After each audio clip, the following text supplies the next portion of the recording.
welcome to the show, everybody. Hope everybody's doing great. First, let's start with Erin here. Welcome to Rise TV. I hope you're doing well. I love your Instagram page and all you're doing out there. How you doing today?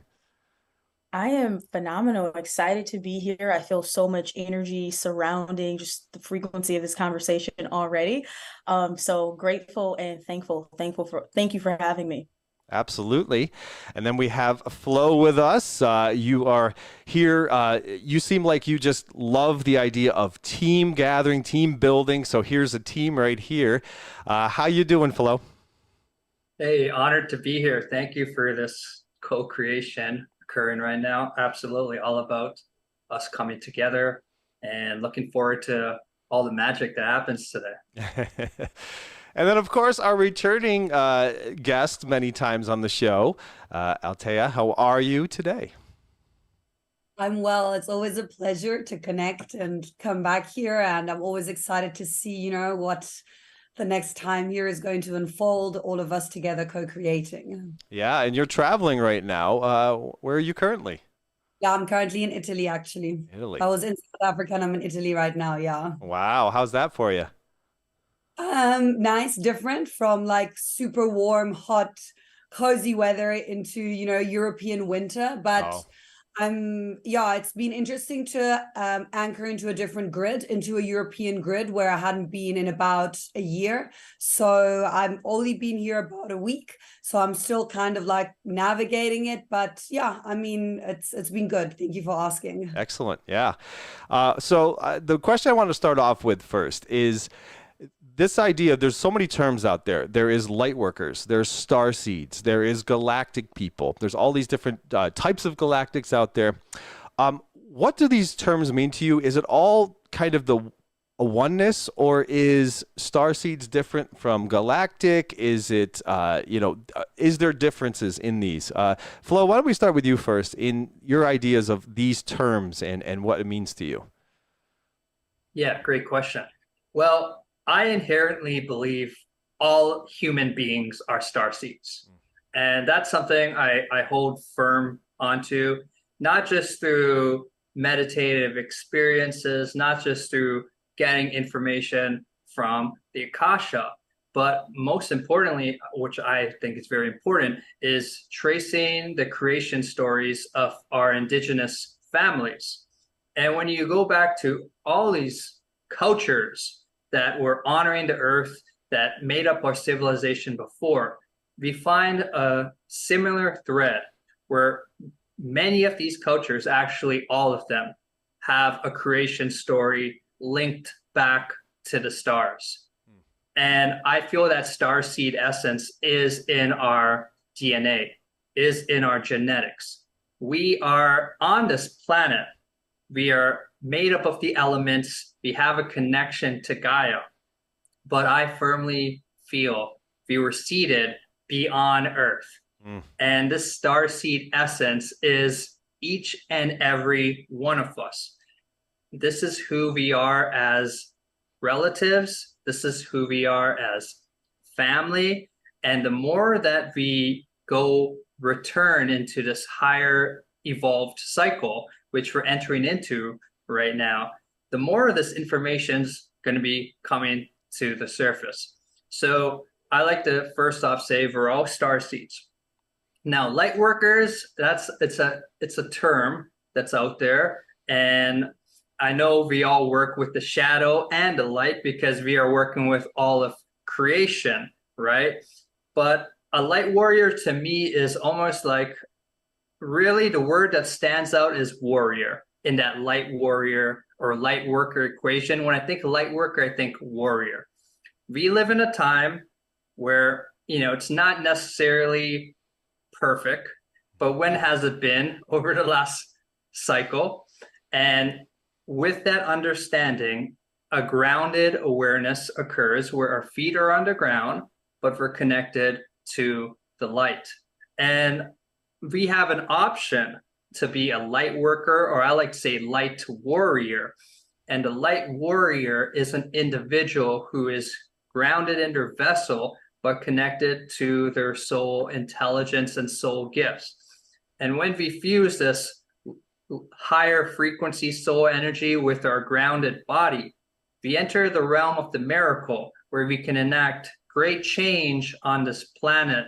And I feel many of us, especially the people here, I could feel you guys, we're all in our light worker, light warrior energy. And to be a light worker doesn't necessarily mean to bypass reality, but to look at it all and meet it with the light of the divinity. Wow. Great answer there. And it sounds like grounding is a big part of it as well. You got to be grounded in that before you're hitting the light. Maybe it'll take you away. Absolutely. I mean, we're all trees in many ways, right? And if we're not grounded, we don't have our roots to the soil, we can't stretch our branches to the canopy. Yeah. Erin, you want to build upon this and your perspective of all that? Sure, absolutely. So, you know, we're existing on a planet that is going through various stages of evolution and ascension. And so as this galactic awakening is happening and we're remembering that we're much more than we believed ourselves to be, all of these different terms begin to present themselves as a means for us to understand who we are. In my experience, at the core, we're just consciousness. We're just this infinite source that is expressing itself in trillions of ways.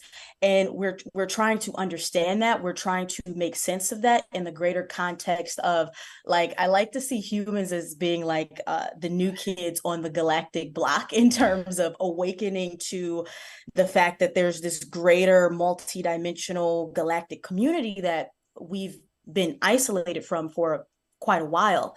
And so, of course, he's here. Within that, we get these terms like starseed and light worker. In my experience, the difference between, or how I see a light worker, is at the soul plan level, a soul that is going to contribute to the expansion and the raising of the vibration of the planet, whether they know it or not. So they will be involved with something that has to do with bringing in more light, ushering in higher encoded information, but it might not look like remembering that they're a starseeder from another planet, or it might not look like them being a healer or, you know, an intuitive or anything like that. They could be working in tech. They could be working in healthcare, and they're here to anchor in light in that way. So that's sort of how I see the difference between these two terms, whereas the starseeds and the indigo children are like, you know, it's sort of written in their plan that they're going to be consciously aware of what they're doing. So that's been the difference that I've seen show up in clients and just, you know, people that I come across and work with. Good stuff there. Love it. And I'll tell you, kind of elaborate on that and maybe go into a little bit of the indigo and the new upcoming, you know, batch that's coming our way. Yeah, of course. Yeah, exactly. You know, as they both said, like Erin was saying, there's almost like they hear some of the people that are here, they're more everyone has galactic DNA. We all do, you know, but some of us are here to kind of like be in the front lines and sort of like open the energy, open the frequency, open the grids for the other ones who aren't even necessarily consciously aware of it, but they're holding light in their own way. Exactly like Erin was saying, someone can be like an architect and they're in a good alignment, and they still, you know, going into their own process of ascension, of awakening, working on themselves, bettering themselves, but they aren't necessarily doing anything that is considered healing or energy work. I think there's a lot of different, there's I think from what I understand and from what I've known, I haven't really per se channeled that much about indigo kids, just because I think it's like my mom's generation. So it was maybe like 50 years back or something like that. Now we're going more into kind of like rainbow children, crystal children. We having this huge wave of kids that have been coming in the last like maybe 5 to 10 years, which have come through with clear karmic cycles. So they don't really have karmic imbalances. They almost come through with a clean slate. This is why it's very important now, when people decide consciously to have children, to kind of like do the work on themselves, because if they don't, they can actually pass on some of their traumas to the kids. So this new generation that has come in has like a vibrational frequency or blueprint structure that is very, very high. It's a high vibrational frequency than to what we came through or the generation previous before that. And I think that's kind of like what's happened in the last maybe like 50, 100 years. I'm not too sure. But from what I've seen now, like even just in the way that these kids learn, I mean, I've got a child, and even in the way that these kids learn, you can see that they just, it's almost like they had to the next step in the evolution of consciousness, and they bypassed some like things that we maybe had to do or learn within our own experience. So I think it's really important for each and every one of us to be in a mindset where we're learning a lot from them as well, sort of thing. So they are the change, they are the shift, they are you know, we kind of have the role to bring them in, to anchor, to protect them, and to make sure that we create an environment for them to be able to thrive and to then, you know, lead the next wave of generation of evolution of consciousness. Yeah, that word karma is a very interesting one too. I saw somebody explaining karma, and they were saying that, you know, when we think about karma, sometimes we think about other people getting their karma, right? That they did something bad and it comes back to bite them. But he was talking about the seeds that you planted in your past are the karma that's coming to get you now. And so if you start planting the right kind of seeds, you'll have good karma in the future. But if you're planting the wrong kind of seeds, then those are what's going to grow. That's the crappy fruit you're going to get later on, and you're going to go, great, this is my karma. So it was an interesting way of looking at it. Jaren, your comments on all this group here and all they said. Well, for me, we're in a game, and in this game, in this realm that we're in, we have an avatar. Okay, you can physically see it, you think. You can perceive it, you think, or feel. But the real you is behind the curtain of the body mind. And so you're here in this game, and you may come from many places, and you have a lot of experience in other realms. And so we can give labels to that, and that's this whole conversation in and of itself. But for me, we're here as true source players in the game, and in the ascension that we're in right now. It is as a tribal collective, but not the collective collective. The collective collective is a set pattern, a set system designed in a way to also wake you up. So I do see variations in that. Gets into the last week. We talked about NPCs, or we talk about the living dead. We talk about the true source players. You're a source player with a lot of simulated aspects, multiple simulated aspects in this simulated realm that does not affect the real realm. It does not affect the real cosmos. Okay, so let's just say that. But what we are gaining, what we are learning, will affect it. So when you pass through and exit this realm during the Exodus time, which is here now, related to what's behind me, you are going to be able to bring all these experiences, learnings, rememberings on and further. But while you're here, you might as well be your biggest self you can be, the brightest light you can be, and you might as well turn on everything that you are, which, yeah, brings up the word karma, which just means action. Action is, you know, every action is followed by an equal and opposite reaction. So you have seeding that you've had in many avatars through many life sims to build to this one, but this is the culmination. This happened many times before too. This is not a new thing, but this is a very unique one for all of us participating, because we are choosing this to be the main go around, the recollecting, the re-congregating, and then the synergistic aspect of what we can do as we build and co-create with other true player characters. And I think as we go along, we'll remember more and more, because this is really about remembering.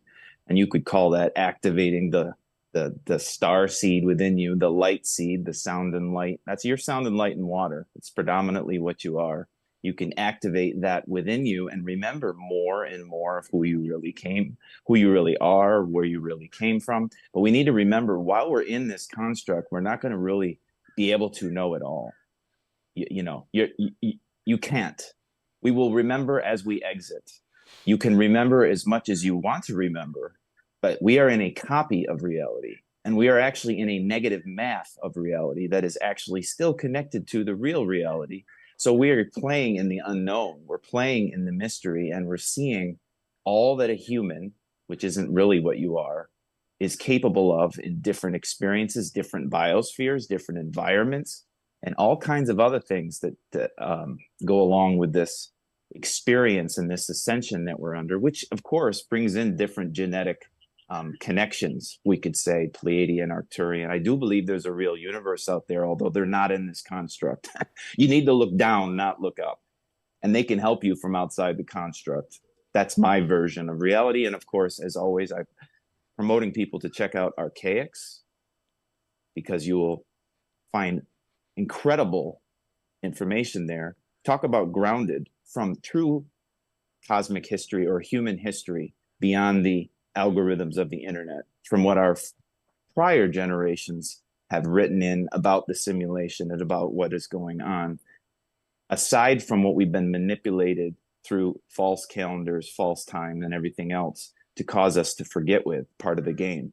We want to remember the truth, see the real systems, see the real timing as we are going along in this ascension, and more of that will be coming forward as we go forward. So check Archaics out. I can't help but release that information because it causes me to explode in knowing, and I very much appreciate Jason Bashir's.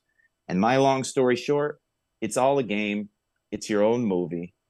So as much as you see other participants in it, it's your own movie. And what you think you will manifest very often here in this realm. And be careful, because your mind and your senses are only going to be in this, the perception of what this simulacrum or this simulation wants to give you. And although we can enjoy that, your true powers lie in your inspiration, your imagination, your intuition, your intentional manifestation, and your source field that comes not from up, but from within you, prior to your coding of your avatar and prior to this physical vehicle and then the visible world you see.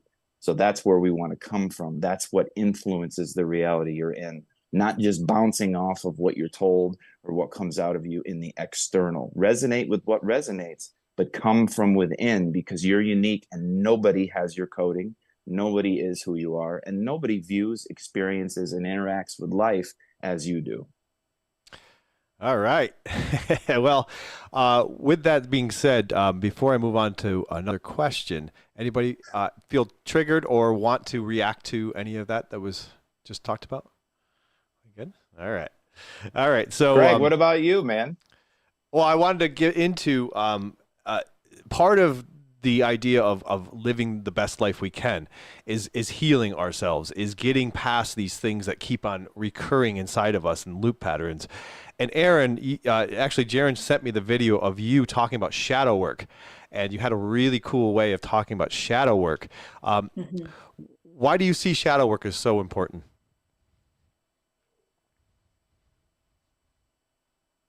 I see the shadow as the unhealed, or can be unhealed, unintegrated aspect of us that's always manipulating us to try to get something or be something that we believe we don't have. So it's essentially the piece of you that is believing in the illusion more than the you that knows that it is the infinite source, right? When you know that you are the infinite source and that everyone is another you, your other selves, you kind of step out of that world of being unconsciously controlled by a hidden realm of thought and beliefs and trauma, essentially. So the more you clear that stuff out, life actually becomes better. It's more fun. You become this container to hold more love and to call in reflections that vibrate in a higher frequency octave. But as long as you're creating reality from a place of not really understanding who you are, you're going to continuously attract, like, yeah, you're going to you can still manifest from your ego or your shadow, but it's also going to come with lessons, right? It's also going to come with karma. It's going to come with challenges. And so I see shadow work as not this deep, dark, like I got to really like dig in there and it's like super ugly, but it can even be a fun process that just allows you to recognize where you are believing that you're not source. And it can literally be that simple. And this is why I talk so much much about manifestation, because you are a creator. We're all creators. And the goal after you awaken to self and you become self-realized is to simply create experiences that you love. How are you going to do that? You've got to clear out the programming and the subconscious manipulative behaviors that are just keeping you trying to strategize to receive love or validation that you think you don't have. So that's my perspective on shadow work and like how it ties into karma and manifestation. Yeah, and I also love like how you tie it into money as well, and just wealth in general. Just, you know, the idea of how we block ourselves from it because of all the shadows and all those type of things, that we feel shame in it and we feel all these feelings in it, and we just continuously trip ourselves subconsciously, constantly, to not get to where we want to go, whether it's money or whether it's other things like love or just feeling happy all the time. You know, we trip ourselves up all the time subconsciously. It's very interesting. Flo, when you're you love this community thing. When we talk about shadow work and we talk about healing, how important is a community, and how does that work? How does that come into play? Yeah, that's a great question. So first off, just to expand on Erin's point, shadow work is so important. I feel like that's what is majority going on for a lot of these leaders in the background. Maybe I'm wrong, but to me, shadow work is not necessarily that dark, grudgy stuff, but it's just actually going into your subconscious, which could be viewed as space from a holographic representation. And for us to become clear vessels, simply we just have to allow our awareness to touch what is in the darkness. That's all that's required. And when the awareness hits the subconscious realm, doorways open. So this is a game by design, as Jaren said, and I love that. I view this as a game, no doubt. And this game wants us to be masters, right? So a lot of humans often we struggle. I mean, I've been here for a while, so I kind of know how this works now, and I love it. But a lot of starseeds, especially new ones, they struggle against this concept of, you know, going into the shadow work and constantly exploring that. But it's an opportunity, the shadow work, because it allows us to go beyond. And if it wasn't for the shadow work, I won't speak on behalf of everyone, but I wouldn't have been able to access my galactic lifetimes. I wouldn't have been able to access my soul gifts, because, you know, in this 3D realm, and I know we're transcending that from a conscious level, the bandwidth, at least from the 3D realm, cannot fully process the soul information, past lives, star lives, etc. So the shadow work is a doorway for you to transcend this dimension and actually expand. And this is how this reality works. The dark is serving the light is serving the dark. And I don't mean that figuratively, like evil is serving the light, but the shadow, because there's a healthy shadow, is serving the light in many ways. And the more that we expand our awareness and consciousness to a higher level, everything is like making sense. And as we fragmentalize into this lower dimensional scale, everything becomes like opposite, and everything is like my enemy. But the more we expand our awareness, everything is serving each other. So I just wanted to share that first. So how community can really serve shadow work is, it's really easy for individuals to explore into shadow work to get stuck in the caves of the mind, get stuck in the negativity and, you know, forgetting who they are.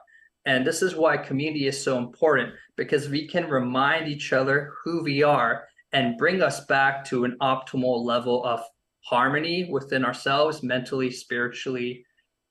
And this is why, you know, by design in the past, I'll often say it's the past, the system wanted to make us individuals and separate us. They all wanted us to do our own thing, get our own cash, build our own house, you know, like do everything yourself, put the weight of the world on your shoulders.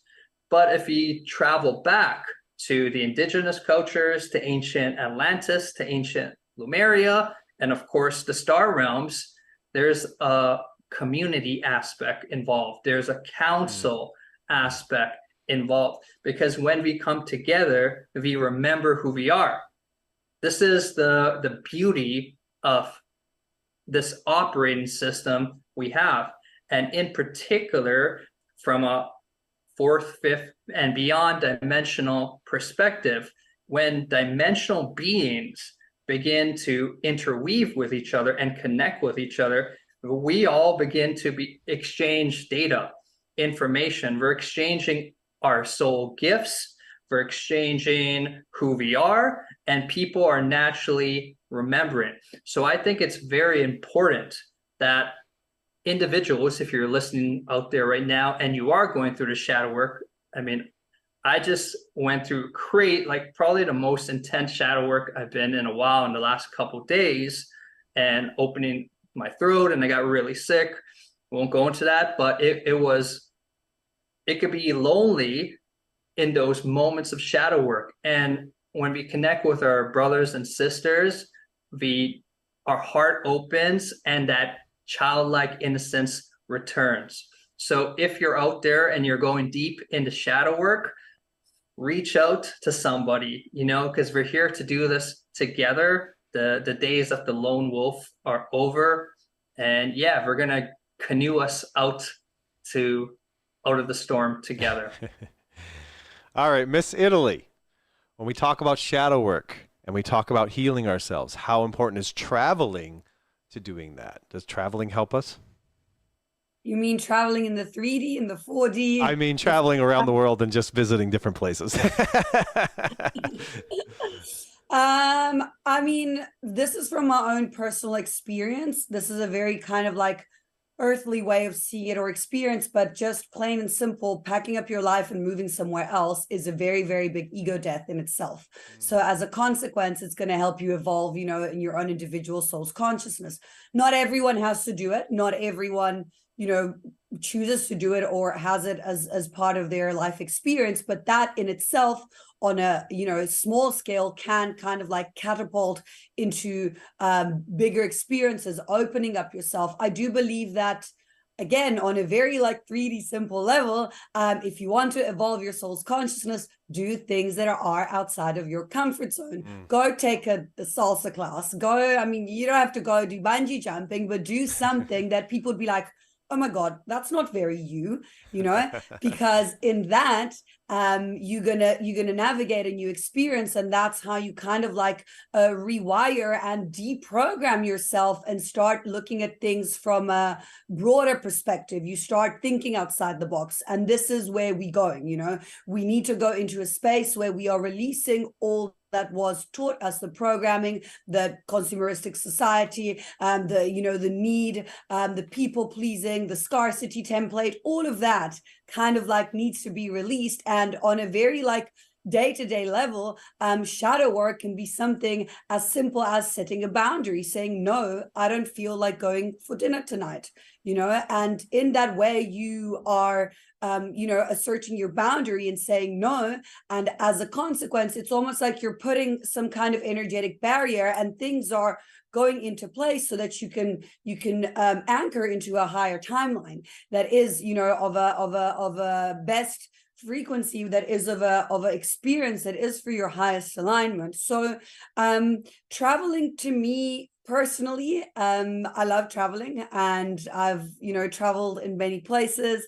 I don't think it's for everyone. I do believe that some people, I mean, I've got colleagues who are very, very firm on holding grid in specific places and working there. For my personal experience, I find that after a few years, I actually get moved to a different grid, and then they say, okay, so now you do the work here for a few years, and then I get moved to another one and whatnot. I work on a few grids at the same time as well. And I find that when it comes to astral work, it's very similar to, I get sent to work in places where I'm physically anchored in the 3D within this lifetime as well. But definitely traveling opens up your mind, and we all have, not just like starseeds, but everyone, we all have places that we feel more called to, you know. So like for me, I haven't excuse me, I haven't been there yet, but Tibet is one of the places that from when I was like 4 years old, I remember like my parents also said to me that I would watch this movie and I'd be like, no, like I need to go there, sort of thing. Like I would know that that's a place that I would have to visit because some activation, some template needs to be seen or released or activated or embedded or integrated or balanced or you know, whatever it is. So even if people are not necessarily aware that this work is happening within their system, energetic field, astral body, it's still happening, you know. So my advice on a personal level would be, if you can travel, do it. But if you don't feel called to, that's also okay. It's not like you're not going to evolve as a soul if you don't travel. So I don't know if this kind of answers your question. Oh, in a roundabout way, but it did pretty well, for sure. You know, I think to everybody, they're their own version of somebody, right? And they have to go through certain challenges. But if you're being called to do something, right? I see when you said travel, I'm a big body language person. I saw you touch your heart. Right? You love to do it, right? So people have to see what they really love and what they're being called to do. Certain foods, right, sometimes call our name, right? And we're like, why am I so attracted to potato chips right now or something, right? And it's just, there's something that's going on drawing you towards that. You're missing something, so you have to go and find it. So it's very interesting, you know, just watching where you're drawn to and what really helps you. But sometimes it's pain. It gets you in situations where it's painful, but it's good for you at the same time if you look at it in that right perspective, that you're healing, that you're going through something, and you really have to you know, keep that in mind as you go through something like that. It's just like going to the gym and the next day it doesn't feel good, but you know what you're doing, right? You're getting through something to make yourself stronger. So sometimes we just have to keep that perspective in mind. Even traveling sometimes can be painful, right? If you don't like flying, if you don't like discomfort, if you don't want to be out of your element. But once you get into that flow of it, you're like, oh, I'm so glad I went. But you had a lot of resistance to it at first.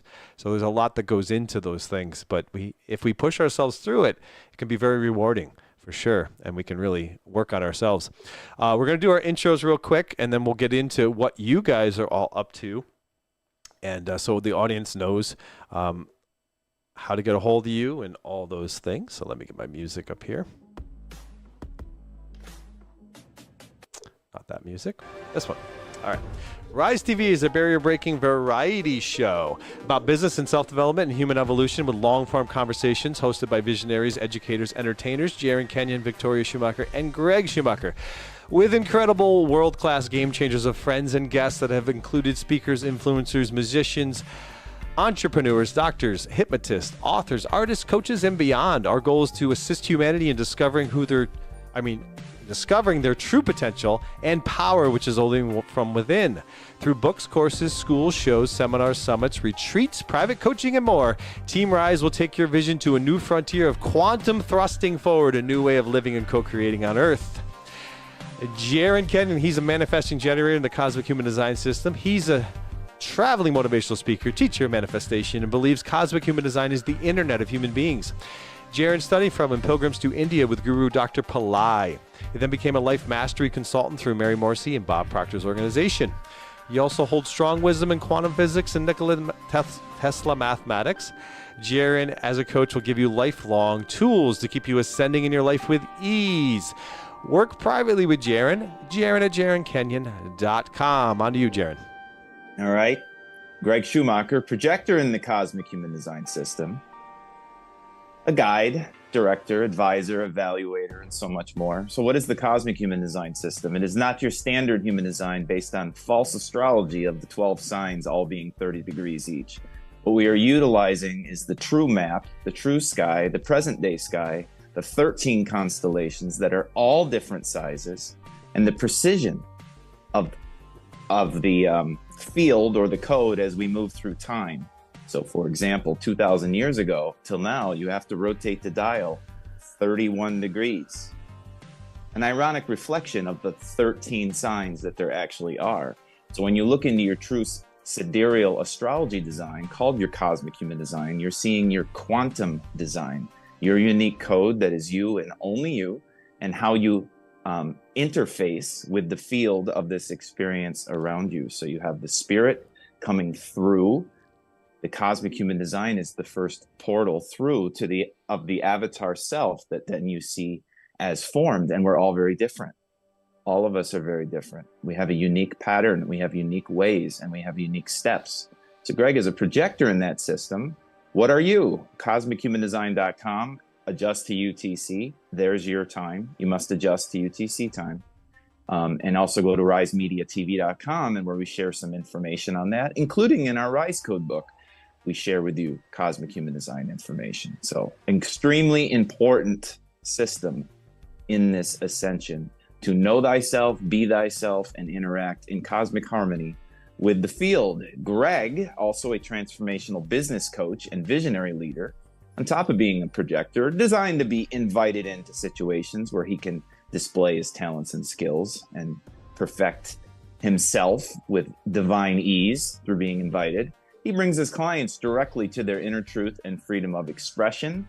He will masterfully guide you to release negativity, doubt, and fear, and usher you into a business and personal life, a peace, well, a different P, of purpose, passion, and prosperity. That's what he does. He comes from a long lineage of innovators and inventors and continues the tradition with cutting-edge ways of evolving and helping humanity. You can also work with Greg or pick up one of his books on RiseMediaTV.com. He's probably got some with him. There's his too. Where's the Rise Code? You got that one up there, Greg? I don't have it on me right this second. That'll come up in a minute. He co-authored with Mr. Jaron Michael Kenyon. Anyways, so we are going to be also having our segments. So I will be doing the manifestation moment today. Greg will be doing his, transformational leadership. Greg Schumacher experience. It's got multiple names now. I've got to catch up with it. And then we have the climax of the show, the Sunshine News, where Victoria, I know, recorded one for us today. She did. All right, quickly before we get to our guest stuff, we have the School of Om, which is a quantum co-manifestation, co-meditation events that are free. And if you want to come join us for those, they are at least an hour long, and they are full of amazing activities and fun. And then next week we have Andrew Z.S. Joining us. Oh, that didn't come through right. He's supposed to be transparent in that, but it didn't work. And then, of course, the Rise Code, the book he was just talking about, is available now on Amazon or RiseMediaTV.com/the Rise Code. All right. On to our guest here. I got to get through all my show notes. All right, let's start with Erin Lyons first. She's a spiritual ascension teacher, 7-figure manifestation mystic, light code DJ and artist, ex-Wall Street banker, psychic activation for starseeds. You can find her on ErinLyonsOfficial.com.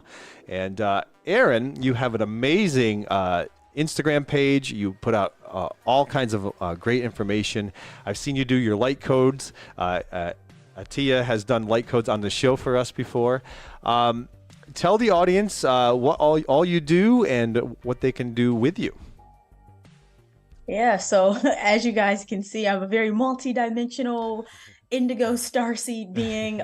So many lanes of genius, like my soul genius and how it wants to play and create. So I am a universal channeler, quantum healer, and psychic. And what I really do, I just want to simplify this and demystify all the spiritual woo-woo things. I just help people co-create with source and just live a badass reality. Of course, that comes with being a light warrior and having to go through the shadow work process. But I just think if we're going to be here, it's important to learn how to enjoy this creation experience. And so, I do deep multi-dimensional clearing. So clearing of soul aspects across past, present, and future timelines for people. tapping into the theta brainwave, clearing limiting beliefs, all types of things accumulated from previous incarnations, but also experiences in this one, just to ultimately liberate their true soul frequency to become an empowered creator. So everything that I do, you know, it always circles back to tapping into as much of your own soul potential as you can and getting that out and sharing that with the world. And so that's what I do. Love it. I love all the words you're saying there. It's so good, so juicy, all that stuff. And yeah, you know, as you said, live your best life while you're here. Why not? And I use this term a lot. Think of yourself as a 10 out of 10, right? Why think of yourself as a 7 out of 10 or a 6? Why not be a 10 out of 10? It doesn't matter if you're a movie star or you're some kind of CEO. It doesn't matter. That's not what we're about here. We're about how are you living the best you can be. And a 10 out of 10, that's what you should really have that mindset. And amazing stuff there. Love it. Love all you do there. All right, Flo Karuna, you talk about where starseeds gather, and your Instagram page is full of not your face, but all kinds of amazing graphics and videos and colors and short little videos that give you such powerful information. I love all the stuff you have on there. It's a safe place for cosmic souls. You do a 7-week starseed activation course. You can find him at star/codes.com. Flo, talk a little bit about what you do here for everybody out there and what you've been up to. Yes. So first off, I just want to say I loved Erin's response. Erin, you're broadcasting Arcturian vibes today. Feeling that.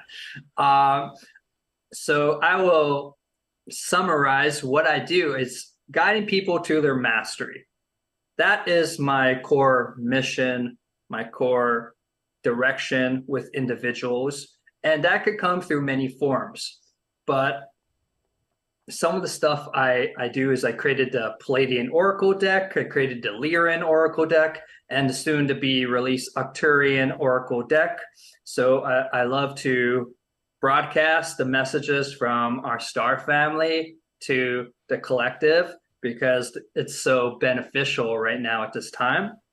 I've also created a spiritual board game called Masters of Light to connect people to group consciousness. And this is like a Oracle deck meets board game, married with a board game, and it involves the Ascended Masters. And we just launched that. If you can find it on star-codes.com. So I really love to fuse creativity with the wisdom codes. Creativity is play. Creativity is joy. And where we're going is to a world of let's have some fun. Let's have some play. Spirituality is not supposed to be too serious.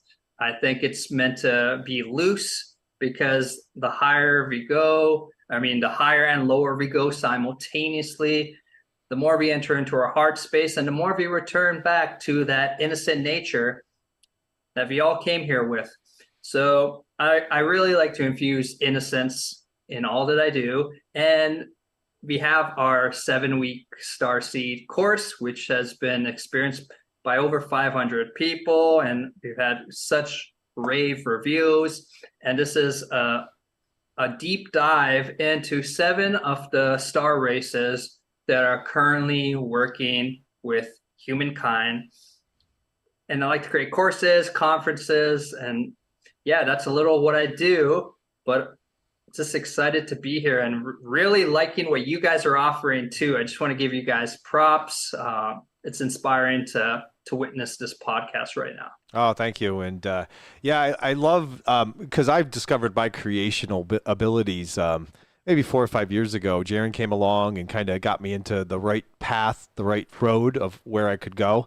And I just started to be creative, and I love just digitally creating is so much fun too, because you can do it so quickly, and you can move things around, and you can go discover new things just around the internet, and then go, oh, I really like that. That's inspiring to me. I'm gonna go make something. So I love your channel just because it's so creative. Everything's just so colorful and just amazing. So I really dig what you do, and yeah, you're the creativity is just so much fun. So maybe we'll create something together sometime, because it just seems like a lot of fun. Absolutely. I'm always down for co-creation. Yeah. And I forgot to mention, because I always forget, I also create hip hop. Oh. And I have a Starseed hip hop album that you could find on Spotify. Nice. That's awesome. What would that be under, your name? It's under Nature Flow, which is my artist name. Okay, Nature Flow. All right, I'll have to go check that out. That sounds like a lot of fun. Atiya, you've been on the show before. You've talked about what you do, but I see you're doing a lot of traveling coming up, not only just Italy, but other places. So what's going on in your life, and what are you offering? So yeah, I've got a few new things coming up. I've got my usual that I'm offering, my 6-week program, my 6-month program, my one-on-ones, my Akashic clearings, my light language activations, very similar to what Erin does, and Flo as well. I assist people to become the best possible versions of themselves. I'm classically Reiki trained. I'm also Kundalini yoga teacher. So I do work a lot with the embodiment and the physical and the somatic and trauma release aspect for people. But yeah, I've got a few things coming up. I've actually got a workshop with Flo coming up in February as well that we're going to be launching in a few weeks or so. Nice. So that's going to be pretty exciting to help people kind of like activate their codes and their gene keys and their gifts. Then I'll be in the States. So I will be taking in-person one-on-ones. I'm going to be in Los Angeles in February. I'm going to be holding a workshop at the Conscious Life Expo at the LAX. I'll be speaking on the Saturday, the 10th, I think it is. Yeah, I'll give you guys all my links, and you can already get tickets for that. And then it's amazing because, I mean, I'm never in the States, but basically like 80% of my client base is in America. So it's going to be very exciting for me to meet people in person. And then the week after that, I will be in New York City, where I'm holding an in-person workshop as well in Manhattan. That one's going to be on the 24/02/2024. So very powerful date. It's a Saturday. So I've got that coming up. Then I've got my own Costa Rica retreat. That's going to be November 2024 as well. So I think it's like the second to last week of November. I just launched that literally yesterday. Like the tickets went online for that yesterday. So that's also if you go on my Instagram, you can get all my links in my bio, but I'm sure you guys we'll put them on here. Yes. And yeah, I think that's kind of about it. I've got a few things coming up next year, but nothing that's really anchored and set. My travels are what's anchored and set. So the whole of February, I will be in the States. Yeah, and I'll just contact me. You can email me or DM me. I am taking in person. But yeah, it's not I won't be there for very long, so it's filling up quickly. Yeah. But I am very excited for this new chapter, and just to anchor in the grid on that side and see, you know, how things navigate, how it opens up, how I feel, how you know, how just how things will evolve from now on. So that's my set. Yeah, I'm trying to think if there's anything else. Nothing really that's anchored. I will be in Europe again next year, like this year, but probably more towards European summertime. Probably a little nicer there in the summer. Actually, I live in New York, up in Albany, up in upstate. So I'll have to see if I can make my way down to the city when you're in there in February. Really cool. Yeah, all the links are below in the YouTube. So if anybody wants to click on anybody's link, you can find them and go check out all that. And definitely follow them on Instagram, because really, really amazing stuff. And you can always keep up to date on everything they're doing. But awesome stuff, team. Great stuff, because this is what the world is really moving towards. You know, we're really moving towards a lot of independent businesses, because we have the online communities. People really love the idea of starseeds, galactics. I think a lot of the people out there who have somewhat of awakening, right? They've gotten shooken a little bit awake, feel like they don't belong. So they're looking for communities where they can really talk about higher learning, higher subjects, things that open our minds up and really look at things, you know, like all the things we've been taught throughout our school and our childhood and even in our corporate, communities, it doesn't feel genuine. So we're looking for genuine information where it can open our hearts and open us up. So when we look at all of this like realm that's going on, we talked about it being a game, right? Me and Jaren have really jumped up on this bandwagon of it being a simulation. Now, that doesn't mean that there isn't reality outside of the simulation, but I believe we've been kind of plugged into some kind of a simulation here, and we're in this game, and it feels more and more that you see technology happening and information coming out over and over that this definitely could be in that realm. So in that type of realm, first of all, have you thought about that at all? Have you opened your mind to that possibility? And if so, how do you see the idea of the connections on the outside of the Galactics and the starseeds and how we got into this thing? I just want to play a little bit with this, like just play with this idea. So I want to go to Flo first on this idea. Let's talk a little bit about simulation and could it be that, and in the game theory type thing. Yeah, absolutely. That thought has definitely crossed my awareness. Just witnessing so many synchronicities and stuff that just doesn't make sense. I have some thoughts on this reality. So, at least from my perception, we are absolutely in a game, but it's a very advanced game. It's an advanced game where every individual gets to choose what they're in. So, our consciousness, our perception actually dictates the game we're in. And this is how intelligent it is. It matches our perception and boom. And so it is. So some people are like, okay, this experience is challenging. Boom. And so it is. This experience is a simulation. Boom. And so it is. I don't think there is one way to define all that is occurring, but I do know that we have a co-creative ability to define what we're experiencing. And if you look at video games, for example, you get to choose your level, you get to choose your environment, right? And that same process is occurring from a conscious perceptual awareness level. So the question is, what do you want this to be? That is the true question. If you want it to be a simulation, and so it is. If you want it to be whatever you desire, and so it is. It literally is boundless. And our imagination and creativity will open this game to levels we haven't even experienced yet. And this is the opportunity that we're entering right now. I'm a big believer in imagination. My company is called Now Age Imaginations. I have a blue whale as the logo. And many years ago, I was in a meditative experience. And I was taken down into the ocean. And I was taken down to a council of whales. And they were all sitting in a circle underwater. And there was like this empty chair, which I knew was for me. So I sat in that chair and all these whales were looking at me and they communicated a clear message. If you use your power of imagination, the world will transform. They consistently communicated that. And when I get messages from Star Family or these mystical experiences, I take them seriously. I act on them, I follow through on them, and I committed to release highly advanced imagination in this world.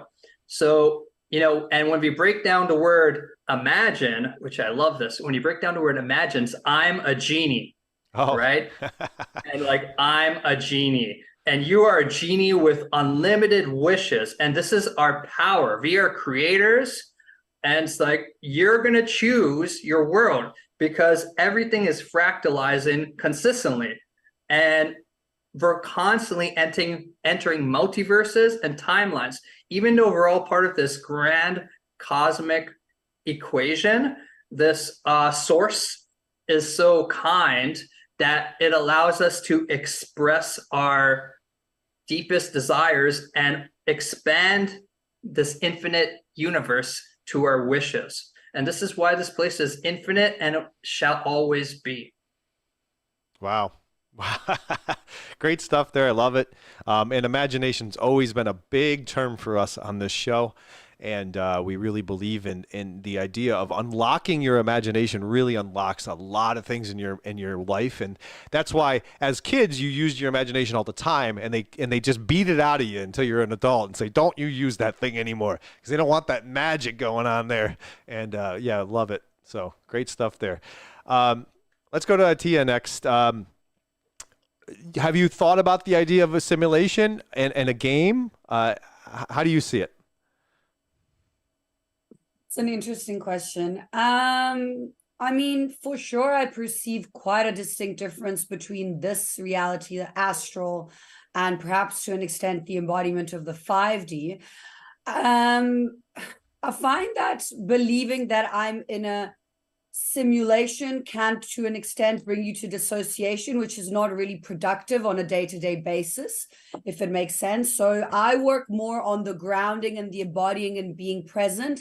I am aware of the different dimensional densities and of, accessing, the 3D, the 4D, the 5D, the higher tiers, the calling in and connecting with beings that are accessing, different places, working with the angelics, accessing the angelic realm. So there's definitely a lot of different dimensional densities and realities that we can access as our multidimensional versions of self.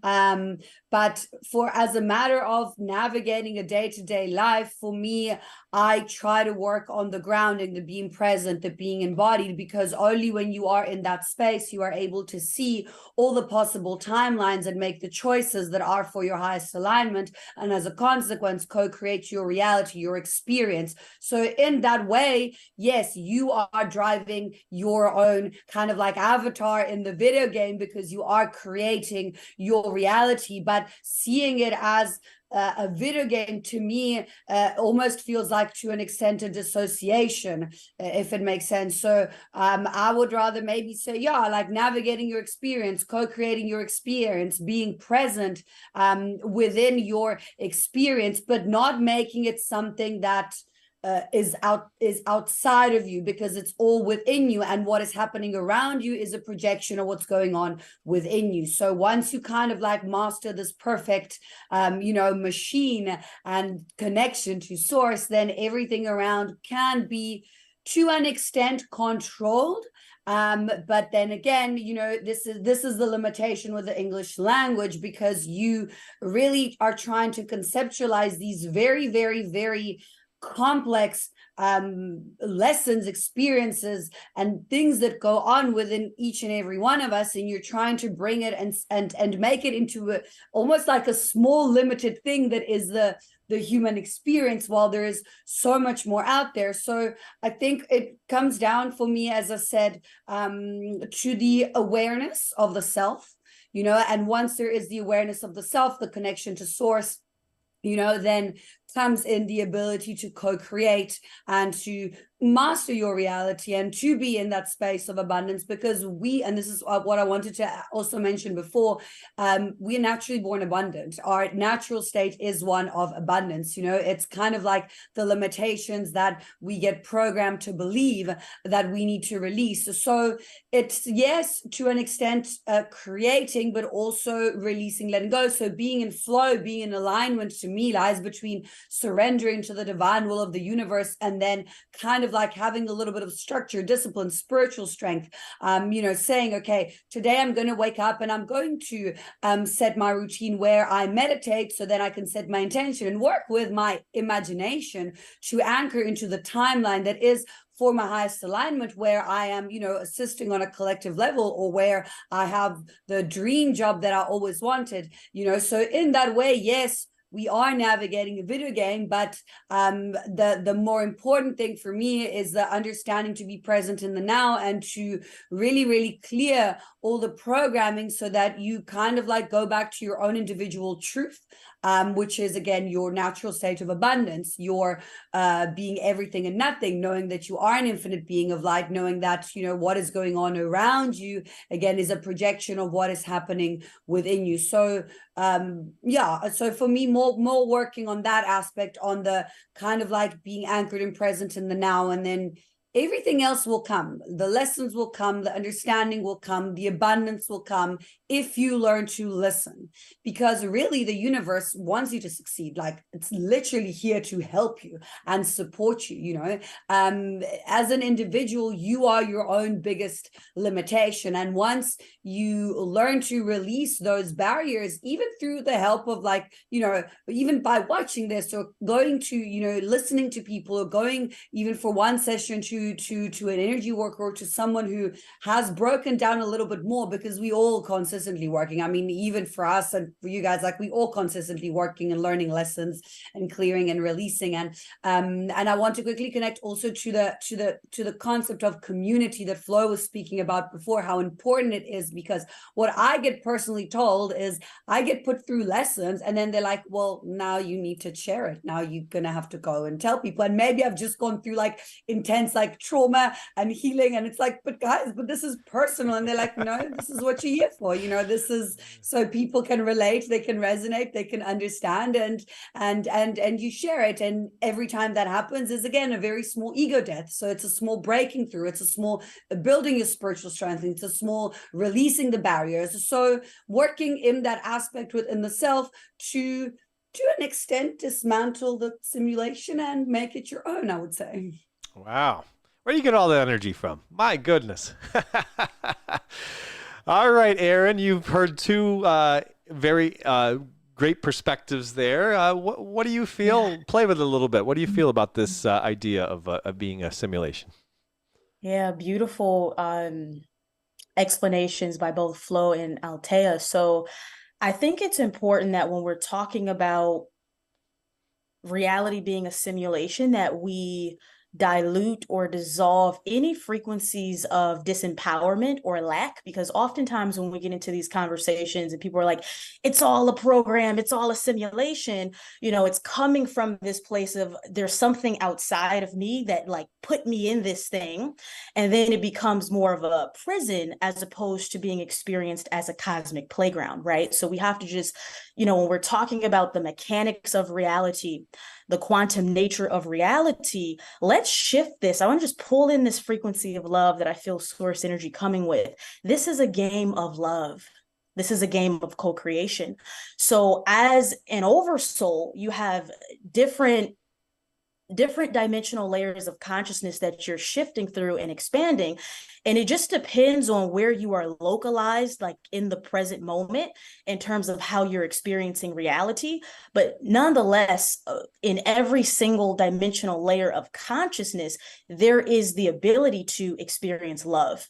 And I want to just connect this to the ascension process that's happening on the planet, while we're kind of like all here having this conversation, is to bring humanity, the collective grid of humanity, to the point of awareness where you no longer feel like a victim within your own consciousness, because it's all happening inside of your own consciousness.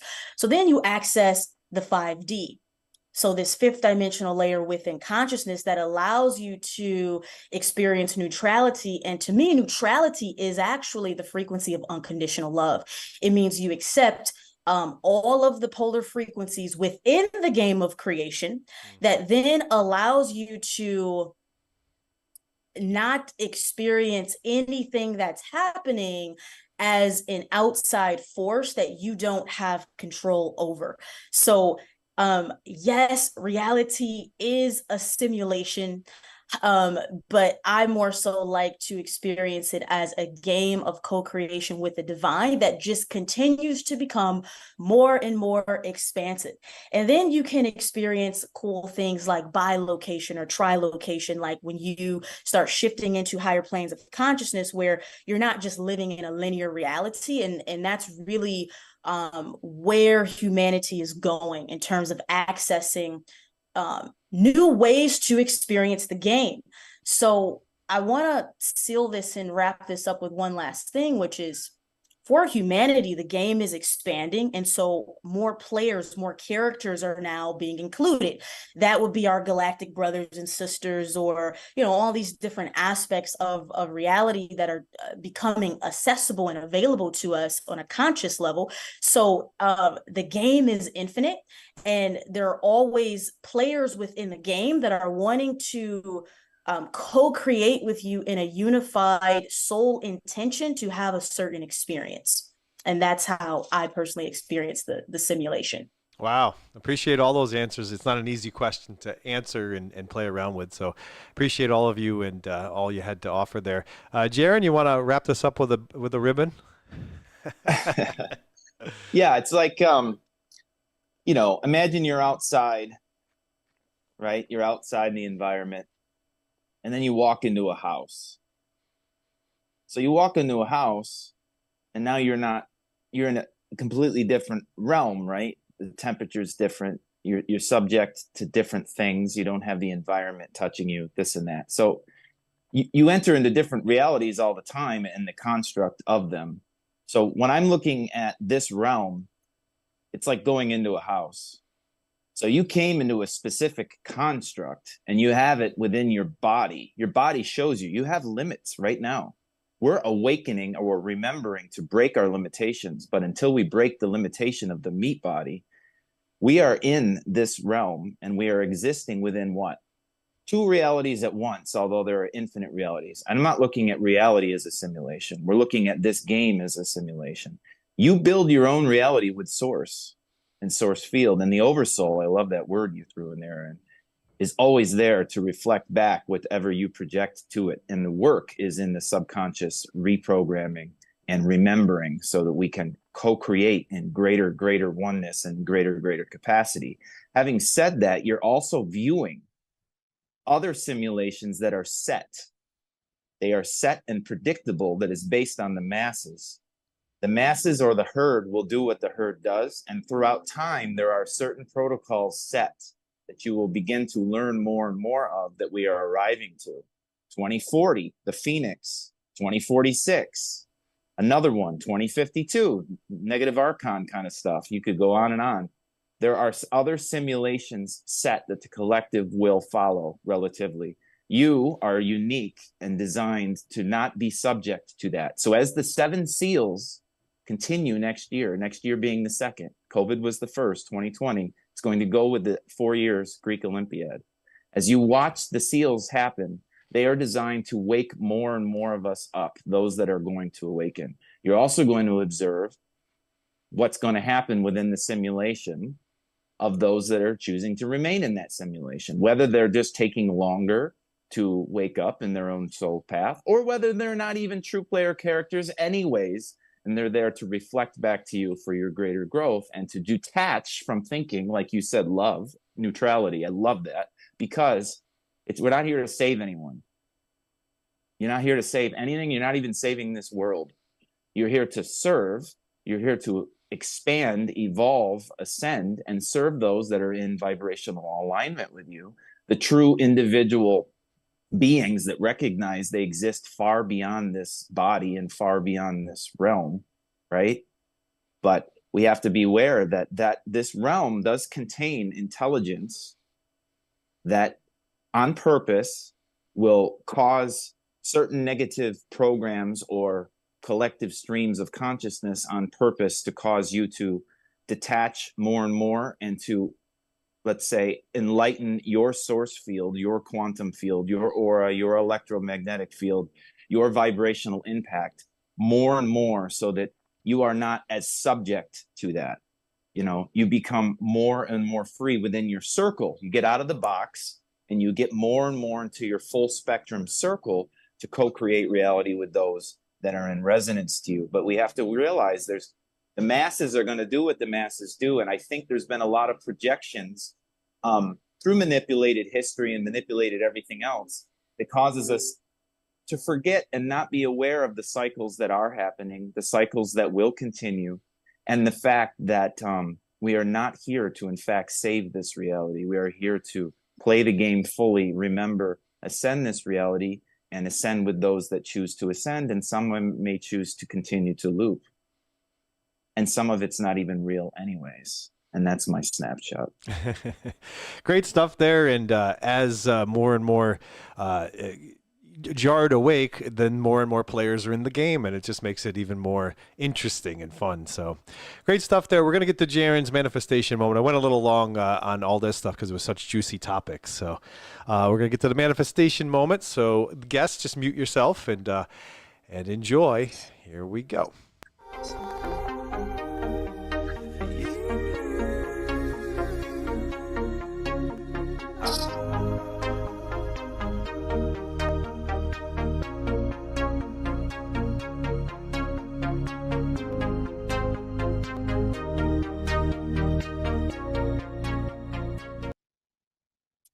So for today's manifestation moment, I'd like to use the word source field today. So often we hear, my aura, my electromagnetic field, or my, my own little bubble, my bubble of source, on and on and on.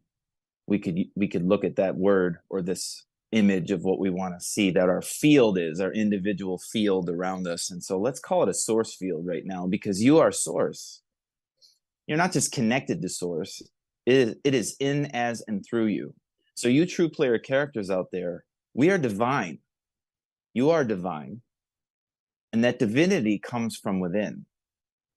And that divinity is exercised through your imagination, your inspiration, intuition, intentional manifestation, and empathy of love.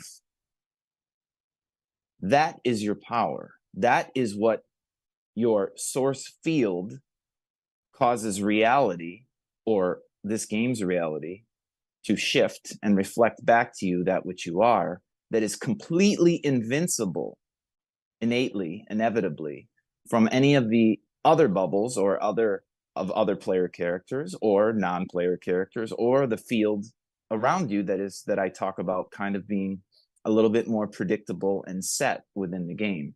So we want to exercise our source field.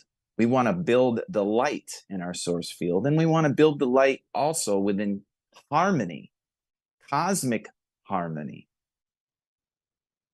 so that we can play the game to the fullest. So it's one thing to lighten ourselves up. It's one thing to have individual plan and individual intention. And then it's another thing for us to remember cosmic principles. And in this reality, the 64 archetypes that represent all the codes of which we are experiencing, all as humans. That's why I'm always recommending the book, The Oracle of the Cosmic Way, the True I Ching. Or you can look at the Gene Keys by Richard Rudd. A mix of how I feel about all of it, but I utilize it all myself too, as well. And from your cosmic human design, so that you can see your personal interface within the stream that is around you, but operate in higher principles. And why do we need to operate in higher principles? Because we have been coming as a species mostly from the ego. We would call that 3D. Many people would call that the fight or flight mentality and the parasitic energy that drains us, harnesses our chi like a battery, and continues the system going. Scary stuff, but it's true stuff, and it's not to be scared of. It's a game.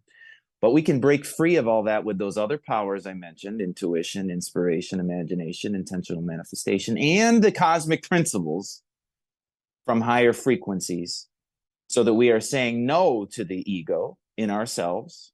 You have to say no to it. It'll be running.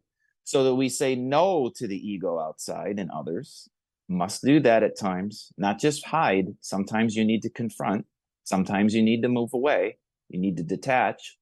or communicate for synergy, harmony, and growth, and the collective ego and the institutions itself, which is run by an artificial intelligence inevitably, not to be in fear, but just to be part of the game.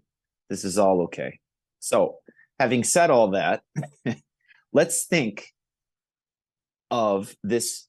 You have your source field, which can connect with anything beyond the construct or beyond what we call the matrix. Your field is transcendent of all that. And from these capacities, you can connect to what? The internet of the cosmos. So let's think of the field as the internet, and you in the avatar body as the Wi-Fi. So you, connected to the all, can tap in to the field of the Wi-Fi that allows you to access everything and anything and stream. We talked about streaming versus storing, not coming from the mind and the past, coming from these other capacities to stream. And let's just think about it like this. Many of you out there know now, hey, if I go on my phone, I type into Google, I can type in anything I want and it's given to me. A French restaurant, boom, you'll get several choices, right? You know it. You believe in the internet. It just says, okay, I'll just type in Google, I'll get it. What if the field was like that? What if your source field could connect without any technology outside of you to create anything you want? And then the experience, the field, and the construct that you're in will build it for you. And it will take you on that journey towards that, what we call manifestation of it. So you can program what you want, what you need, which really comes from who you are and what you feel you already have. That's for another subject. You also can ask questions to the field, to the cosmos, to the source of everything. You type in Google, how do I do this? It tells you.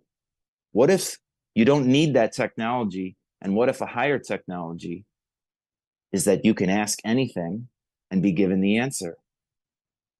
So through intuition, imagination, intentional manifestation, inspiration, and your empathy of love, you can ask all questions, be given the answer.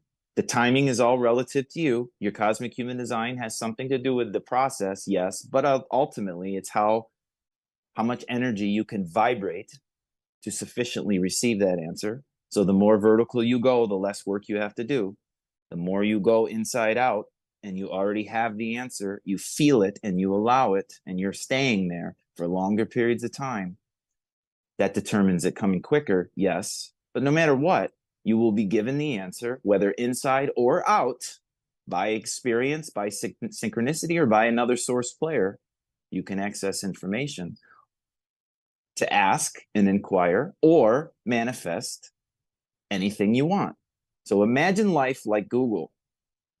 If I can come from the spirit through the remote control, mind, body, emotions, because you're not your mind, you're not your body, you're not your emotions, you're not the reality around you, the circumstances. You're the spirit connected to the great spirit, which is an internet that has all you need to know, can create anything for you. You come from the spirit through the avatar. The remote control also is all those other things I just said. Form your own reality. Invite your own reality. You will intuit it, or you will see it in the field, and you will see it manifest around you. So let's think of manifestation now, another way to view it, more and more as, am I coming from inside out, learning higher principles of how the mind really works, learning higher principles of my cosmic human design, learning higher principles of the core principles of the cosmos, especially in this realm. So I recommend that book.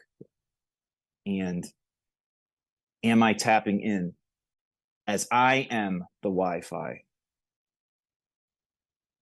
And the internet is available to me at all times from my source field that transcends all appearances and all matrix constructs. And then also recognize that you are in a limitation game, There are cosmic limits while you're here. So you might as well enjoy the journey. Realize you are not subject to it, but you are riding it in this amazing journey that we will once, and finally, for many of you out there, decide to win, exit, and in a sense, look back on and say, wow, what a wild ride that is. As we transcend ourselves and move into the light body, which is what we are moving towards. So enhance your light, enjoy the ride, connect to the internet, to your own Wi-Fi of your avatar being. And that is your manifestation moment for today.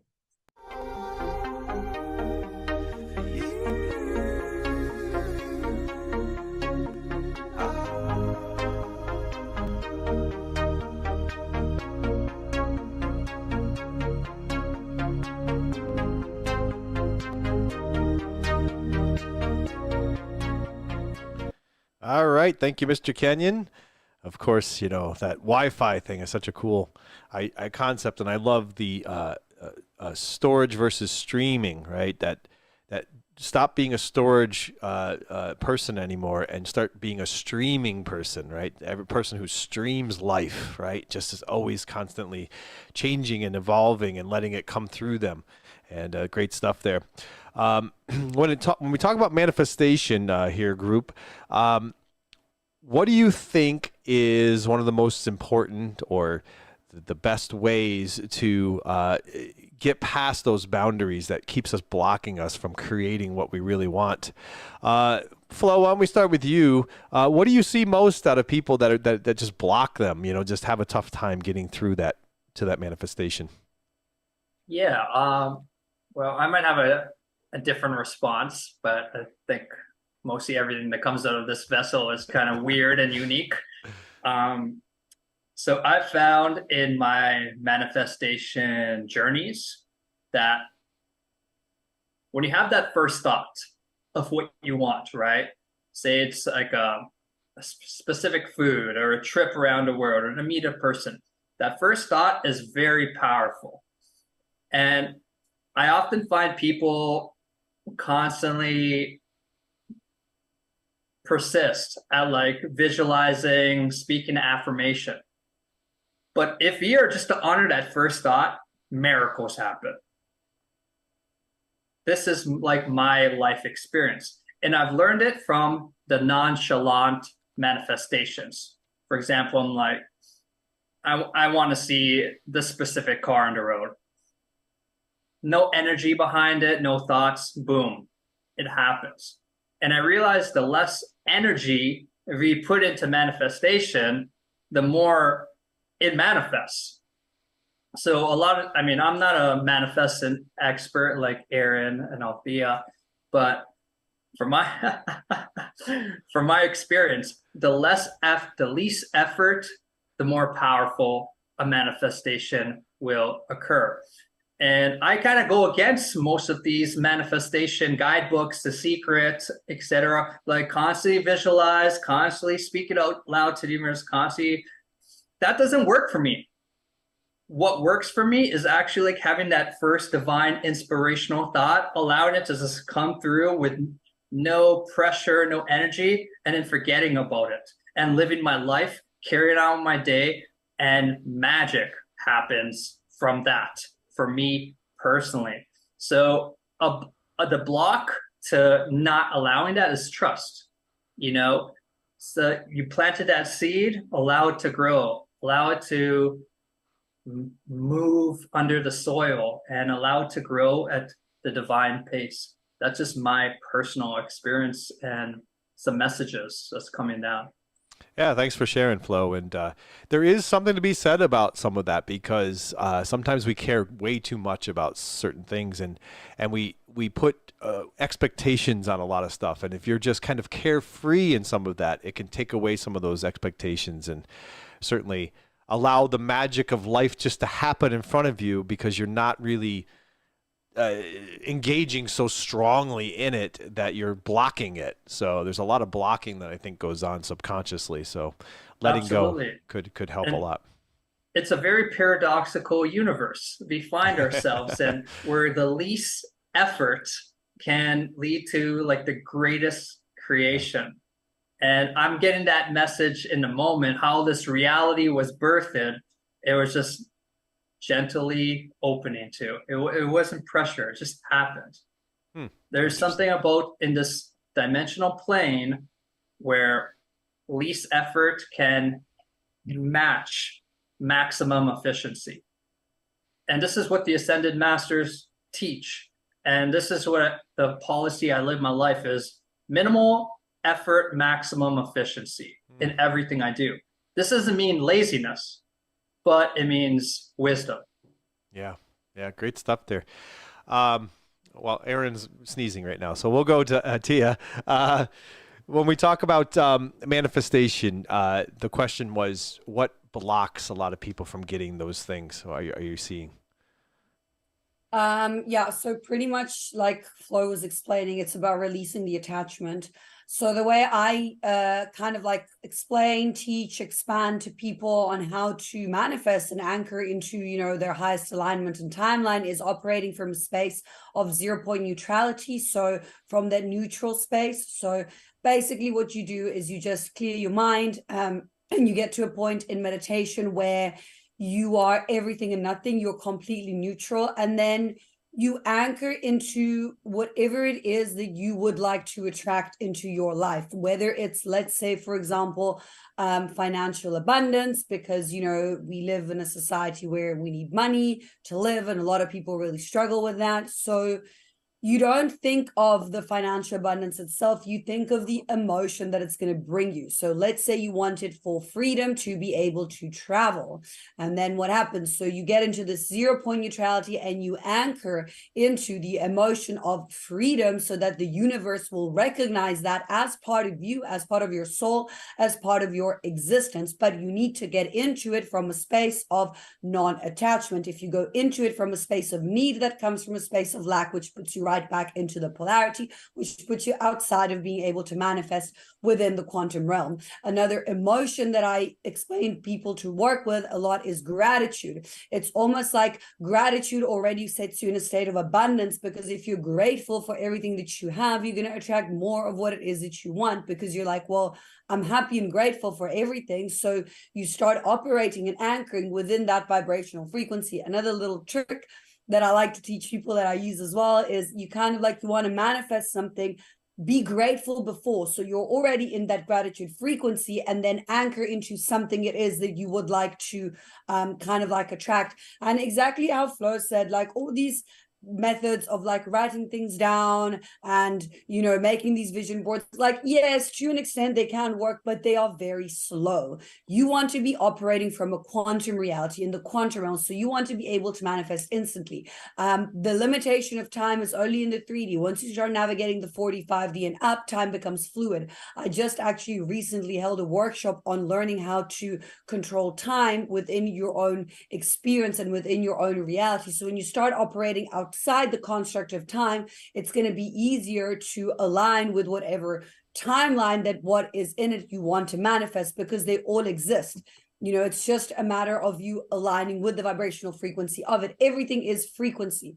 So if you start to match with what it is that you want, then that's how you can kind of like, you know, co-create your life and pull it in your life. But really, really important, this concept of, you know, non-attachment to it, because the attachment and the wanting something comes from a space of lack. So that is, you know, counterproductive of trying to be in the space of abundance. And that's where the programming comes in. That's where the releasing the programming, the letting go. And yeah, I think, again, from a very simple way, operating from a space of gratitude, wake up every morning, sit in gratitude for 10 minutes, watch your life change very, very rapidly. Wow, great stuff.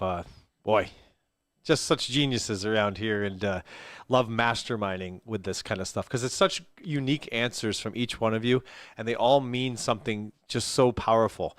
And it's just great for the audience to also hear all of these different perspectives. So on to you, Erin, if you're done sneezing. Your answer to, you know, why people are blocked when they try to manifest. Yeah, I have so much going on. Like my cat is being crazy. I'm sneezing. Just so much going on right now. But yeah, I want to expand on the nature of quantum reality with this, as Alteo was talking about, like essentially parallel realities and how they exist simultaneously. So if you, let's say you are watching your favorite TV show, and at a certain point in time, you decide, I want to change the channel, right? The natural desire arises to experience something new. I want to change the channel, AKA change the frequency. And you do that and you experience another show or program or movie that's running. It doesn't mean that what you were just watching no longer exists. And it also doesn't mean that simultaneously there aren't other shows and programs and movies being broadcasted. It's just a matter of um, what you are focused on, what you are anchored into, which channel, which frequency you are attuned to. So manifestation can be really simple when you ask yourself this one question: am I a vibrational match to the thing that I'm desiring to experience? Understanding that that experience not only exists within the quantum time space continuum, but that there are infinite parallel versions of you that already exist and are having that experience. And through attuning your vibrational frequency, you just merge and eventually converge with that timeline where you become that version of you in the quantum that can hold that experience. Now, how do we actually do that? Most people think that, I'm going to do these affirmations and the visualizations like we're talking about in the vision board, and those things can be helpful to like close the vibrational gap, right? The frequency that you're in and then the frequency that you want to be embodying. But I like to make this very simple. What is your daily like vibrational set point? Meaning, who are you usually? How do you normally feel? What is your emotional state of being? Once you hack your emotional state of being, you are not only tapping into that frequency when you're working with these exercises, and that's really why they don't work for a lot of people, is they're only accessing the frequency needed to be a vibrational match to their desire when they're doing the activity. But outside of the activity, right, complaining, ungrateful, upset, but they're like, okay, I'm going to do my, affirmations for 15 minutes. You have to become the person that's vibrating in gratitude or joy or love usually, and then you become someone who's manifesting on autopilot. So at this point in my journey, I don't really have that many desires. I'm just in an emotional state of being where I'm enjoying the game of reality, and that is the frequency that magnetizes everything that just keeps bringing me more joy, more fulfillment, more satisfaction. And so to just kind of ground this, my practical recommendation is to start with your mornings. There's something really cool about mornings where you have this ability to neutralize whatever happened like the day before. And if you can start in gratitude, if you can start in excitement, even like high vibrational emotions are really strong magnifiers and magnetiers and attractors. If you start in a high frequency, that energy carries out through the day where you're just manifesting better versions of reality, better versions of the people in your reality.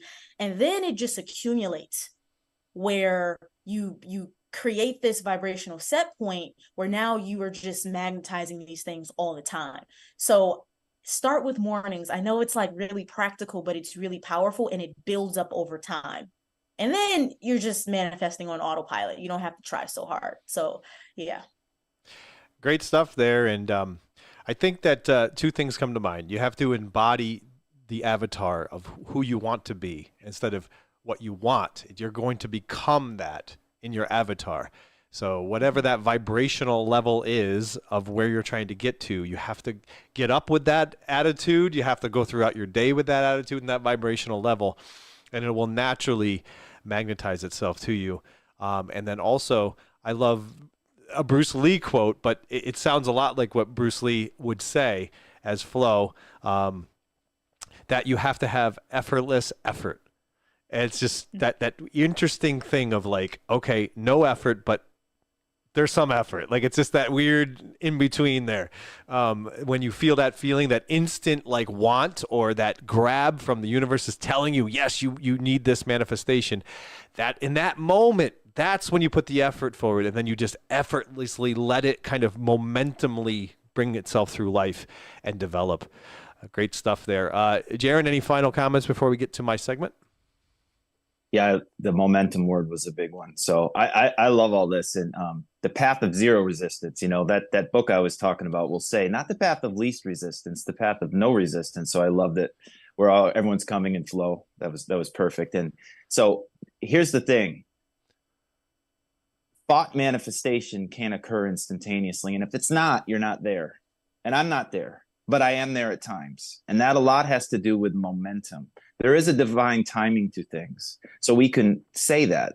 That is true. That is in trust, that is in faith, and that is in cosmic harmony. Also, we give ourselves away to that a little too much. So know that momentum has a lot to do with it.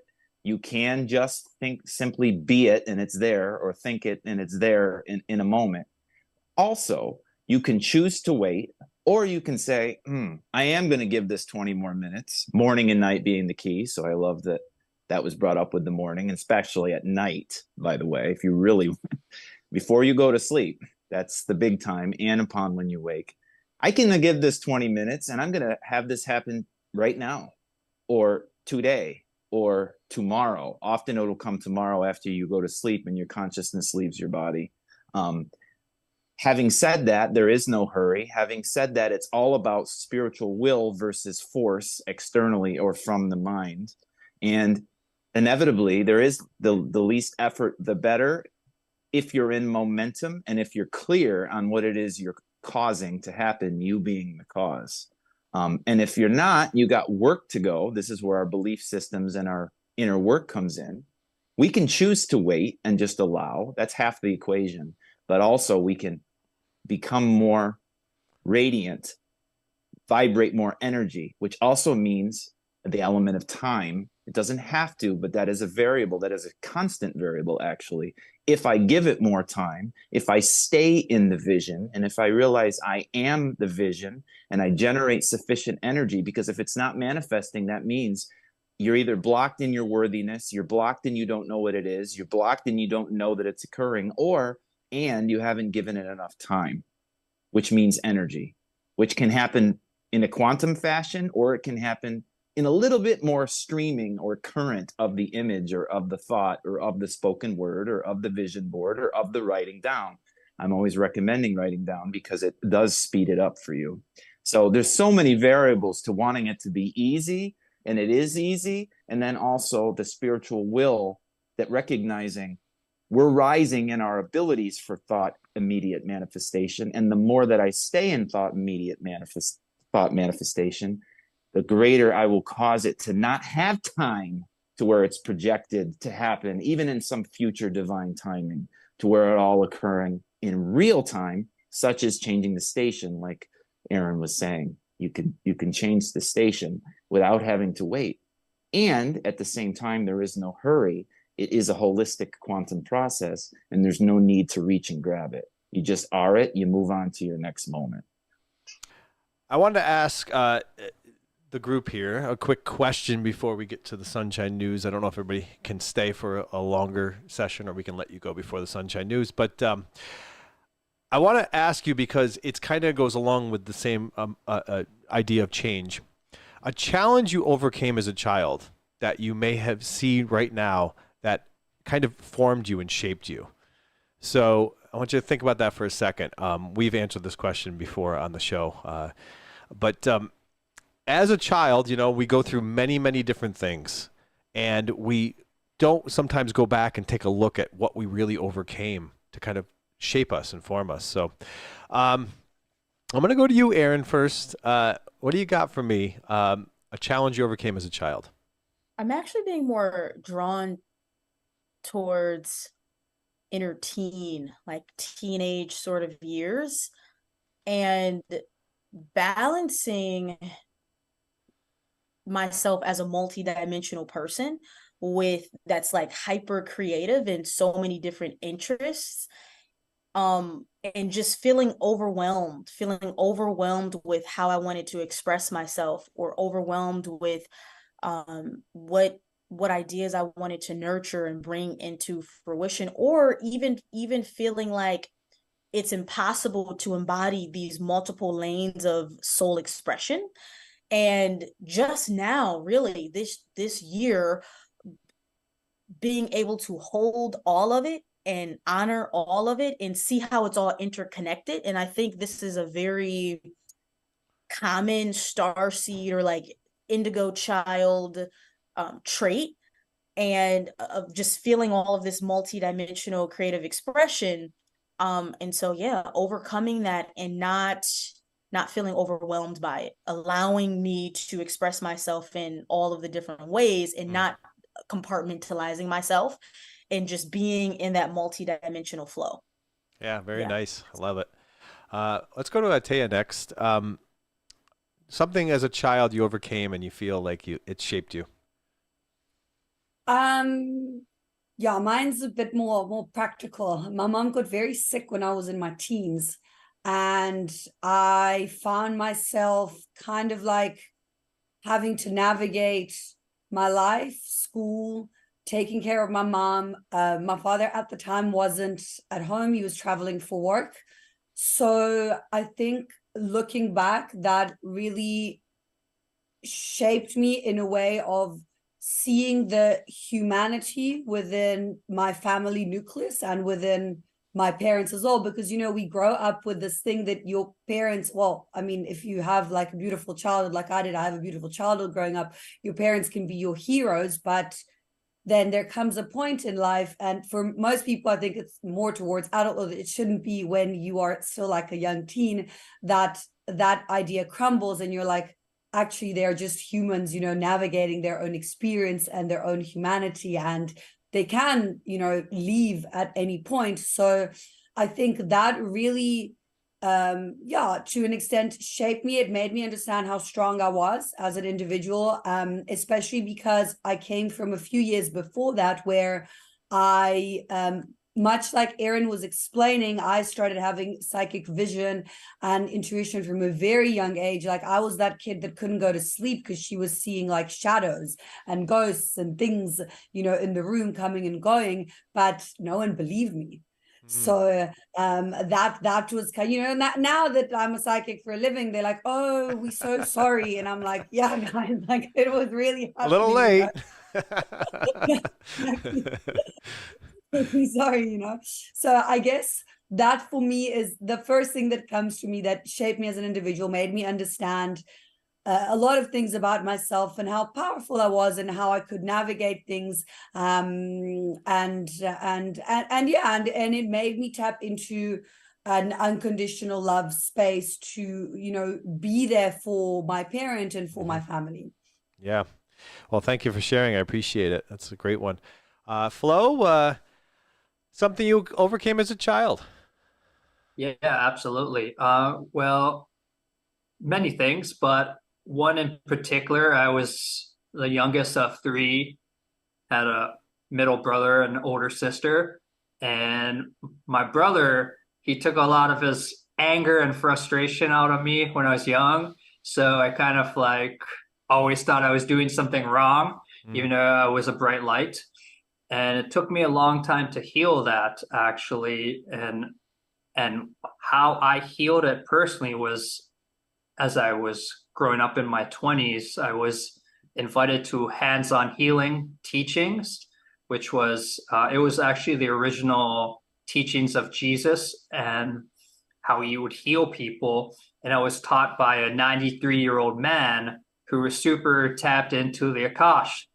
So when I went on the table one day to receive the healing, I was taken to a past life where I saw a negative individual who was like almost living in like a cave. It felt like the Stone Ages, and he was very depressed and sad. And I realized that person who I once was was my brother in this lifetime. And I had tears coming down my eye when I had that healing, because I carried so much resentment towards my brother.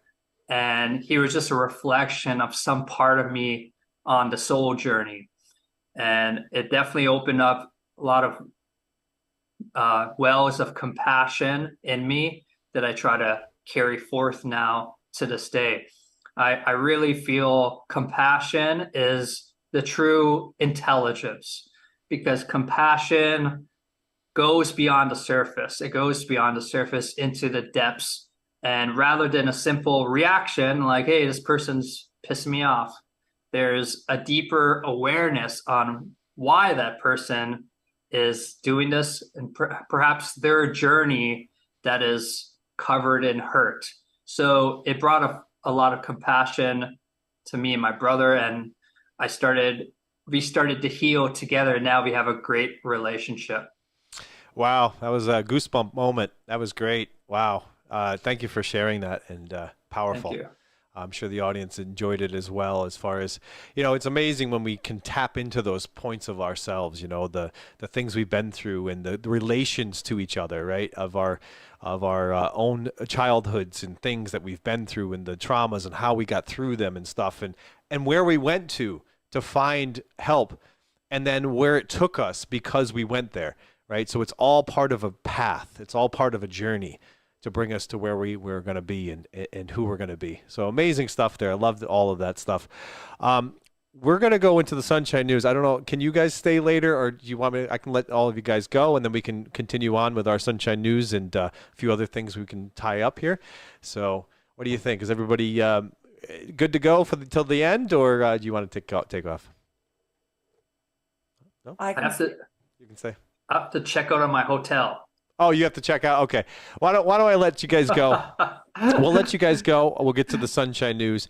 And then afterwards we will, me and Jaron will finish up the show for you guys. So, all right, everybody, thank you so much for joining us. And, of course, go check out the links of everybody who's here, and check out their Instagram pages and all the stuff they're doing. Really appreciate all of you. Loved this so much. And, what a co-creational event this was, and hopefully we can do it again soon. So.